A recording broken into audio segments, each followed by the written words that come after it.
Welcome back to our one-hour special election edition of Indiana Insiders. Joining me now for the next couple of segments, Republican Mike Braun. Welcome. Good to be here. That's good to have you here. Talk to me a little bit about, I've been watching these commercials. Of course, you became known for them quite a bit in the primary. Yep. But in the general, I always like to think that these elections somehow lift us up. Are you happy with the tone of this campaign? Well, I think in general, just like we saw in the Kavanaugh proceedings, that there's an ugly underbelly to anything that seems to get litigated, whether it's a cause, a nomination, or a race like this. I know in our primary, we always tried to make a point and put a little levity with it, and I think that was noticed. And I think once you get into the main event, they were fully prepared for a guy like me that comes from the business and entrepreneurial side, and they were going to probably make that what they tried to litigate. And you don't really understand how bad it is until you do it. I knew I was going to have thick skin to do this if I didn't have it before, but I've constantly tried to talk about what I'm going to do, what differentiates me from my opponent, and it's all part of it. I think that's largely why not a lot of folks from the outside even take the first step like I did back in August of 17. Glad I did it, would still do it. I think it's such a pivotal point, in our time to where we as conservatives have got to produce on things like cost of health care, and we got to show how tax reform is going to benefit the average individual. And I'm willing to make the case, and I think I've been doing it, and along with it is the other side, I think, is maybe trying to hide a record and maybe doesn't have a message that they can articulate, and then it gets nasty. Mike, I've heard early in this campaign, in the general, I'd go out and people would say to me, boy, I don't know what to do here. I've got a Republican running as a Democrat running as a Republican. That's a little bit of the perception out there.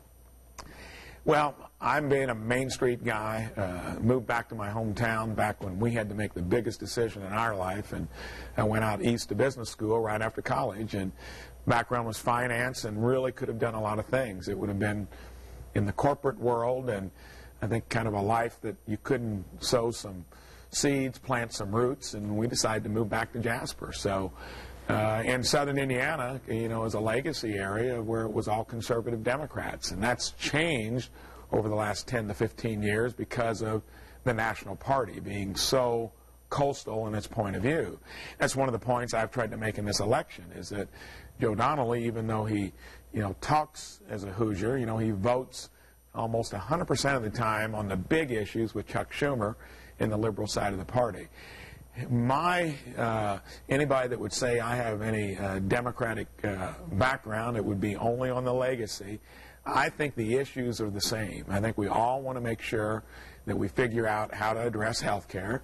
I think that we as conservatives need to prove why having more of your own money in your household and in your businesses makes sense rather than shipping it to the federal government.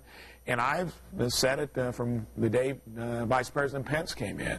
I said, hey, we need to be proud of tax reform, but we need to show how it's going to work. That's why I was so proud when my sons decided to, raise 401k benefits, lower health care costs, issued 2 mid-year bonuses we've never done before. That's how we win as conservatives. But, Mike, there's a little bit of discussion now, too, because of these tax cuts of Social Security, Medicare, Medicaid. There's some real fear out there now that in order to pay for those tax cuts, you might have to make some cuts. Of course, that fear is rooted in our deficits, which have been chronic, and that's been Republican and Democrats. They are both guilty of giving us trillion-dollar deficits on top of $22 trillion in debt.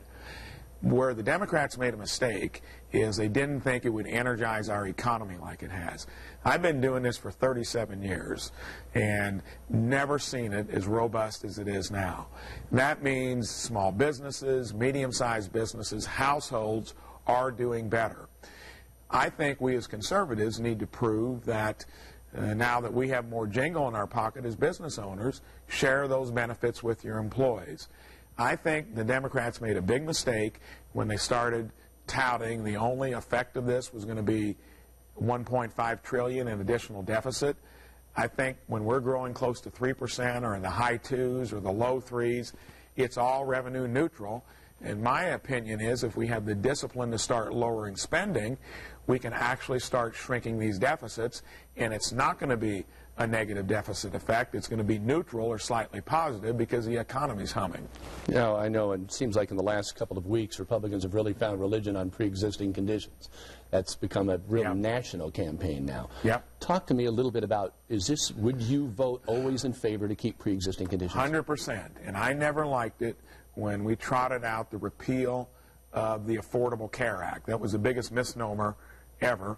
You know, Obamacare, it was never affordable. It's gone through the roof. You've got fewer choices.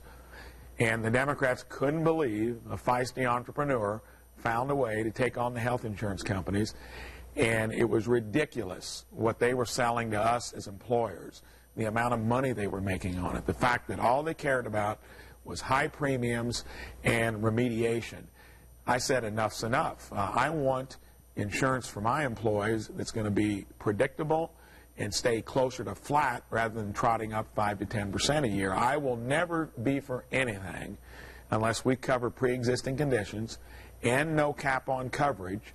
I've been doing it 10 years in my own business, and that shocked not only Joe Donnelly, but Schumer and the others. Until you get folks like me that have done it in the real world, you're going to see your costs still go up regardless of what you do. We have 1 minute left in this segment, so I'm sorry to interrupt you, but I want to pick up a question on this, because I'm hearing $10,000 deductible with your plan with the company. Is that true? And if it is that not catastrophic care? Okay, everybody that's been out in the private insurance arena has had to raise deductibles. It's $5,000 for individuals, $10,000 for families. But the biggest thing you don't hear is that the monthly cost for my plan is $70. The comparable Obamacare plans 4 to 5 times that much. And why is that?